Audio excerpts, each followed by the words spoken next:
Because to talk about the future of the European Union is not so an easy topic. I wrote a book about this, so I'm trying to use this as a platform for some publicity.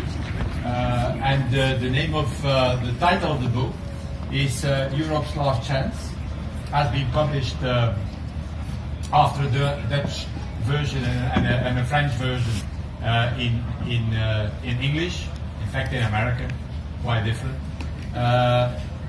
With basic books, Persus, and what I'm trying to do in that book is exactly the title of my intervention today, is how to describe a future of the European Union and why it is necessary to build such a future, to go back to the initial, I should say, the basic ideas of the founding fathers of the European Union.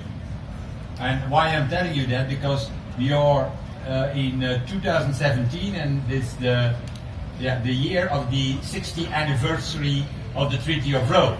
And everybody a few weeks ago went to Rome for big festivities about the Treaty of Rome. And in fact, it's a mistake to establish or to organize big festivities about the Treaty of Rome, because the Treaty of Rome, in fact, was not the big success that we are describing today. In fact, it was a fallback position in 1957 for a bigger project, a more important project that failed in the 50s, and that was the establishment of a European political union and defense union at that time, based on the European Constitution. And that is what I'm describing in the book, that nothing needs to be invented. The founding fathers in the 50s knew exactly what to do, what the future of Europe should look like. In the 50s already, and after the positive experience of the coal and steel community, the 6 founding members thought that it was the time to do a jump forward, to build up a real political, economic and security union at that time, in 52. And they put together what is now known as the von Brantano Constitution. It was the German politician, a competitor of Adenauer, who was responsible for that. And they put together a constitution in 52, establishing a political union, a European democracy with a European Parliament in 52. Later on, it came only in place in 79, the European Parliament, with the defense union. Now everybody is talking about the defense union, and as we have all now female ministers of defense, it will happen, I think. Now, so what is so interesting is that as we are speaking today about the future of the European Union, it's by going to the past, to the initial original ideas of the founding fathers of the European Union, that we can find a solution for tomorrow. European Constitution, European democracy, political union, a European budget bigger than the budget of today, own resources, so a genuine system of financing this union, a defense union, a security union, and so on. All this was already in place in 52. And it's because of a negative vote, you remember that, certainly, if you read a little bit history, in 1954, in the French National Assembly, this whole project was voted down. Not the whole project, but the defense union was voted down. And because the defense union was voted down in 54, there was no need for a political union anymore, and no need for a constitution anymore. And so afterwards, after that vote, the political leadership of Europe came together, first of all in Sicily, Syracuse, later on in Brussels, because the whole Treaty of Rome was negotiated here nearby in Val Duchesse.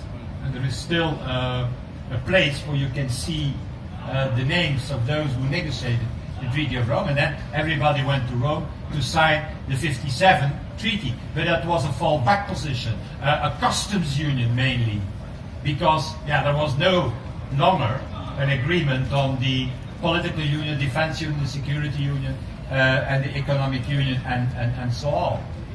And you know the story, the reason why it failed in the French National Assembly was because there was a new prime minister, Pierre Mendès France. And he didn't want to use a confidence vote in the French National Assembly to push forward that treaty at that moment, that constitution at that moment. And so it failed. So if we talk today about the future of the European Union, what I'm proposing is to go back to the initial ideas of the founding fathers in the 50s. What they had in mind was to establish not what the Union is today. My analysis is that doesn't exist, in fact, the European Union. Everybody's talking about the European Union, but it doesn't exist. What exists today is still what I call a confederation, a European confederation of nation states based on the unanimity rule, with the European Council who is in command. And if in the European Council they cannot find with unanimity an agreement, nothing is happening. That is explaining also to you why there is such a big difference between the way the Americans reacted to the financial crisis and the way the Europeans reacted to the financial crisis. Remember, 2008, financial crisis, it comes from the other side of the Atlantic, and what are doing the Americans and what are doing the Europeans?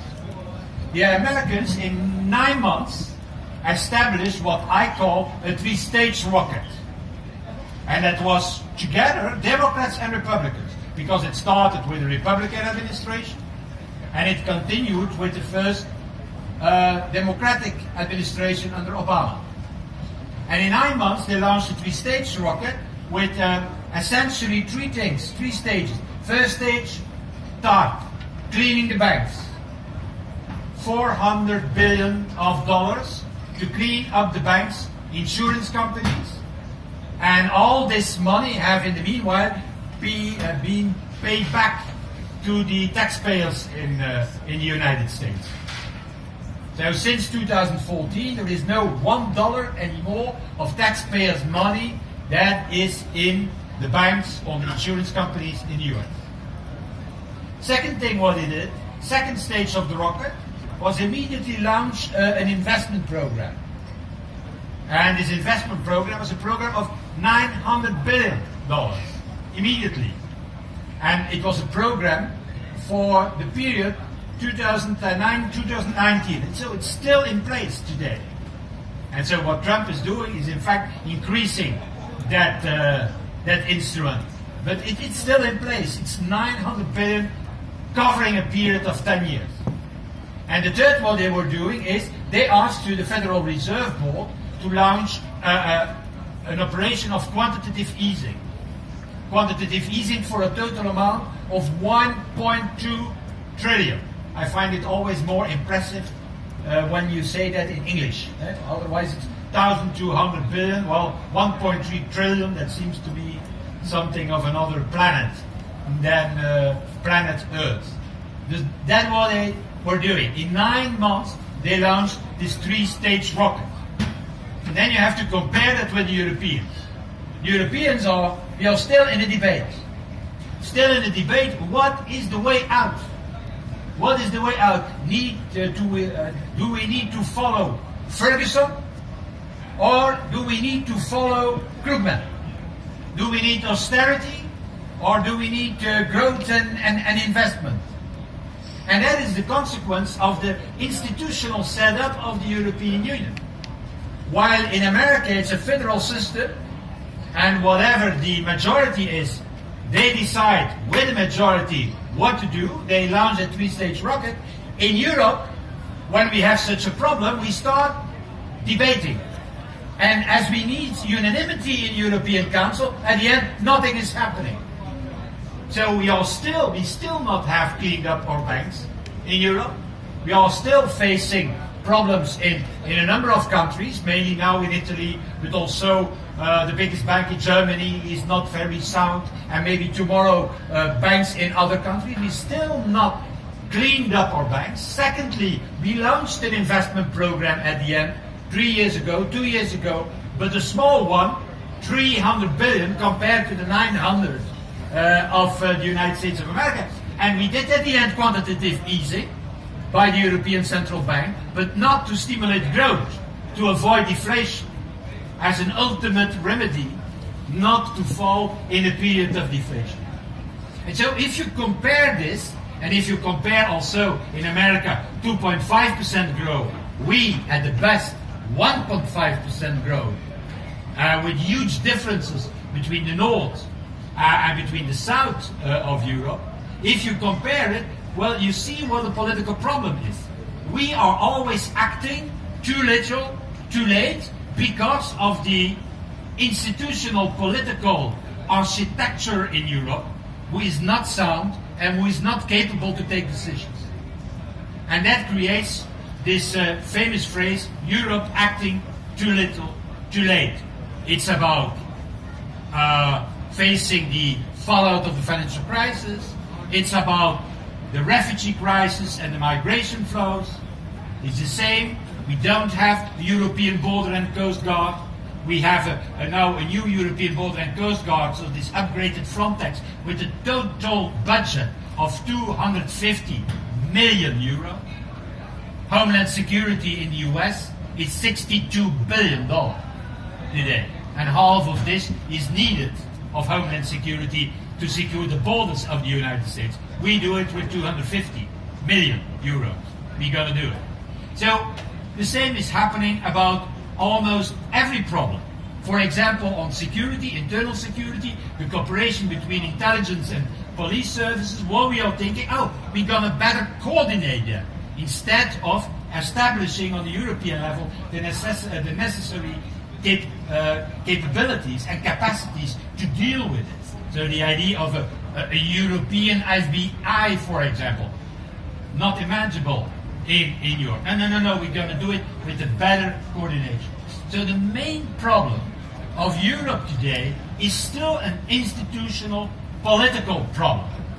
And it's not difficult to understand because it are institutions who are responsible for a good working of our societies and for good results in our economy. There's a very good book about that, I should say besides my book, but that's naturally not allowed to say that, but a very good book that appeared a few years ago in the US, and that's Why Nations Fail. It's a book of Akamugli and Robinson, two American professors, who did a book about what is now explaining the fact that North Korea is poor and South Korea is rich. How it is possible, for example, that in one city with the name Nogales, who sits on the border between America and Mexico, the north of Nogales is rich, and the south of Nogales is poor, 5 times poorer than the north. And it's the same city. They are the same families living there. They have the same disease. They eat the same food, Mexican food. They have, in fact, everything is the same. But in the north, they are 5 times richer than in the south. An explanation of Akamuli and Robinson is because they have the rule of law in the north. They have normal courts in the north. They have a real democracy in the north. They have less corruption in the north. And that is not happening in the south of Nogales. So, I know that there was a president who was elected once, I think it was the second term of Clinton, when his advisors wrote, it's about economics, stupid. Well, we should change that. It's about politics, stupid, that we should put here on the wall. It are, in fact, institutions and political environments who are deciding on what is what are the results of your economy. Have you property rights? Have you the rule of law? Have you a normal court? Have you a democracy? Have you all this? Then you can be wealthy. If you don't have, then you face problems and you will have better results, economic results, than your competitors. Well, the same applies to the European Union. I'm always saying, imagine one moment that the US will be governed like Europe. So imagine one moment the US is governed like Europe. How should it work? First of all, we should not have one president, or one Obama, or one Trump. We should have, three Obamas, or even worse, three Trumps. And then secondly, what we should have is a system in which the 50 governors of the US are coming together 5 times a year, 6 times a year, 7 times a year in Washington to decide by unanimity about every important issue from the US. Will we enter in Syria, yes or no? Will we do something with the dollar, yes or no? We will launch a new investment program, yes or no? And that should be decided in unanimity by the 50 governors of the 50 states of the US. And it's sufficient that one in Alaska is saying no, and nothing happens. Or imagine, for example, a situation in the US where a state can do what in Europe is, I should say, happening all the time. That's to take an opt-out, like we call it. Saying, well, California saying, the dollar is a fine currency, but I will continue with the Spanish peseta, like it was the case in California until the mid of the 19th century. Everybody should say the Californians are crazy. Or for example, Texas saying, the FBI, fine organization, but we will not participate. We will examine and investigate on ourselves. It will not be the FBI who is doing it. Or for example, Vermont or another state saying, well, the Border and Coast Guard, interesting thing, but we are not busy with the Border and Coast Guard, we do it ourselves. That is what's happening in Europe. Member states who can say, we don't participate in Schengen, we don't participate in the migrant policy, we don't participate in the euro, in the single currency, we don't participate in other example, the European patent, for example, where until a short time ago, Spain and Italy didn't want to join the European patent that was established in the European Union. Everybody should say that cannot work. But it's exactly how the European Union works. With opt-ins, opt-outs, earmarks, exceptions, rebates, as we know. So the future of the European Union is very clear. Or we solve these problems and we go back to the initial ideas of the founding fathers of the Union, or this European Union will collapse. It will collapse one day. It has already been under threat. Look to the Brexit. And what we have seen since the Brexit is a positive reaction by public opinion. Since the Brexit, what we have seen is that there was no, there was no domino effect. There was no Nexit and an Oxit of the Austrians and a Frexit of the French. What we have seen is an opposite reaction. But that doesn't mean that the problems are solved. That doesn't mean that the public opinion now, puts aside nationalism and populism or their criticism towards the European Union. I think that people are still, and for good reason, very critical towards the European Union. And the biggest mistake not to make now, but we could make, is to think, oh, Macron elected, problems are over. Let's go back to the normal agenda. Let's go back to business as usual. That's the mistake not to make. So the future of the European Union lies now in the hands of a new generation of politicians. Like, for example, to establish a union that really can work. And a union that really can work is not an intergovernmental patchwork, as we have it today, but another type of union. I call it a federal union, you can call it a communitarian union, you can call it what you want. But it is a union with a real government. That's not what we have now. Now we have a commission of 28 and we have not enough even competences to fill the portfolios of these 28 commissioners. It's a government of 12, 15 people, with the Minister of Finance, with a real treasury, with a real budget, and not what we have today. The budget today of the European Union is a joke. It's 1% of the European GDP.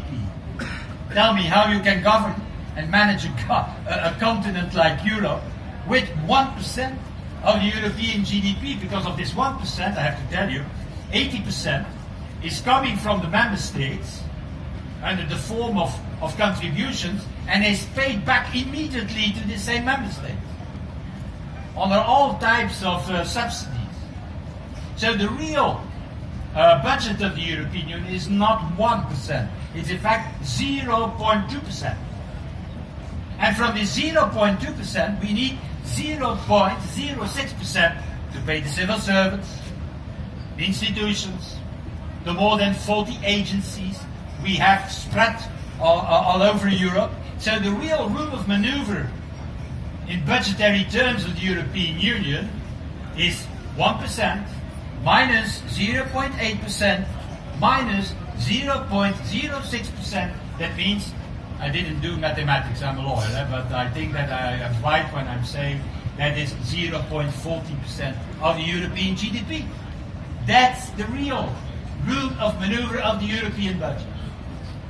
And you have to compare that with the Americans. The Americans have a budget of 23% of the American GDP.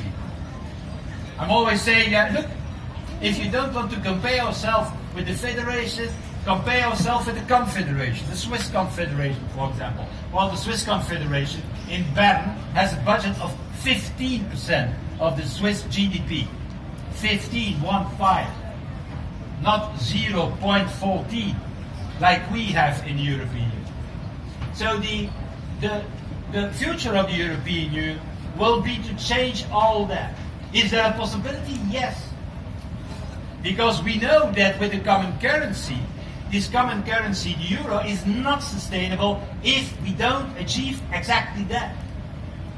A common currency based only solely on a stability pact is nonsense, naturally. Certainly a stability pact in Europe that is never applied. It's in fact a big joke, where those who are against the stability pact agree with those in favor of the stability pact. Those against are saying, well, we are against the stability pact, but it's no problem, we don't apply it. And those in favor of the stability pact, the Germans, say that maybe we don't apply it, but still we have a stability pact. That's the way it works. So you need more than that. A currency, I'm always saying a state maybe can exist without a currency. There exist many states who don't use their own currency, who use the dollar, for example. But the opposite doesn't exist.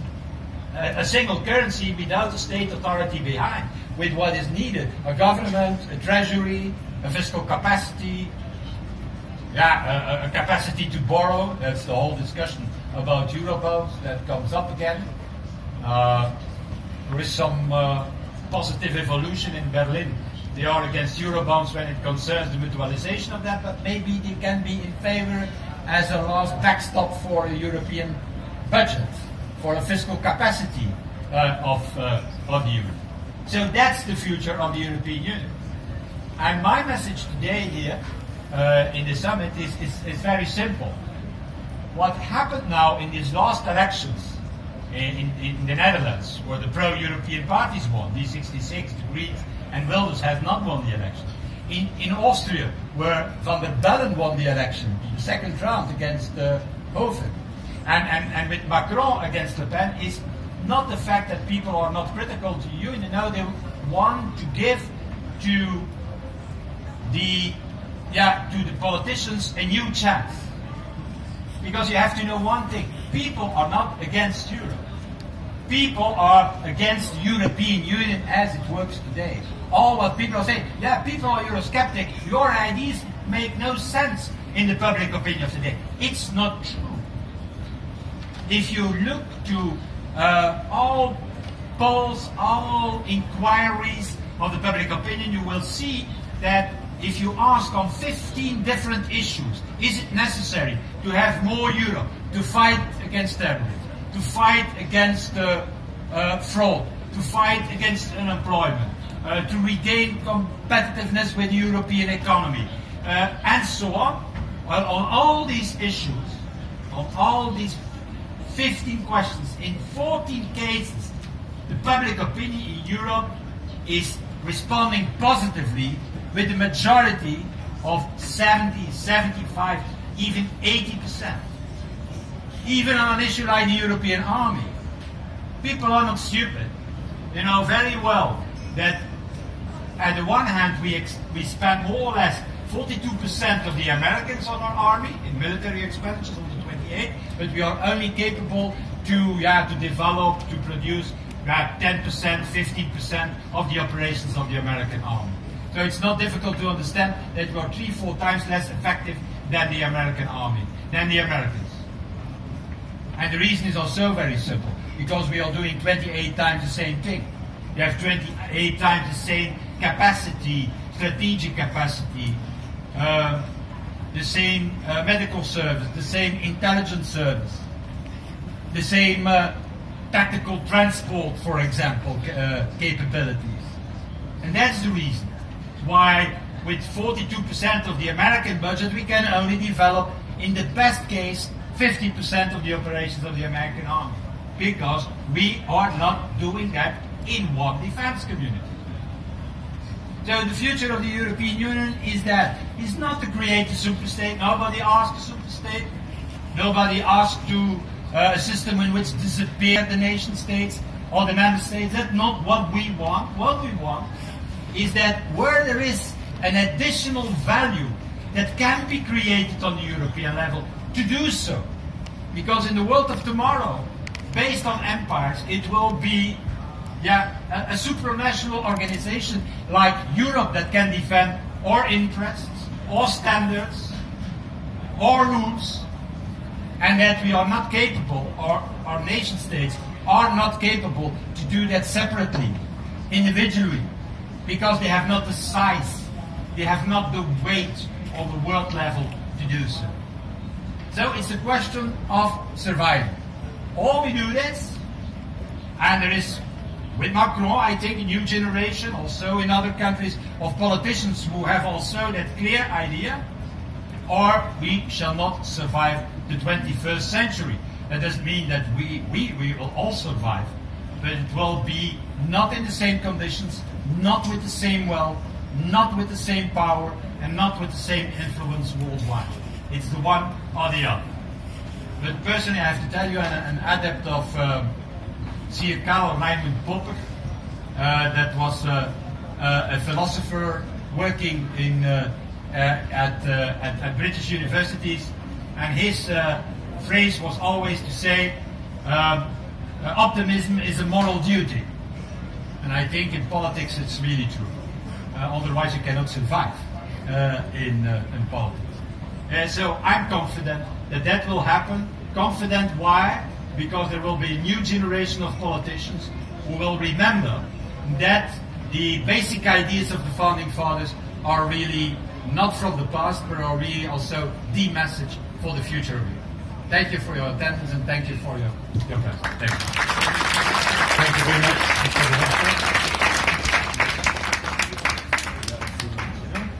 Verhofstadt.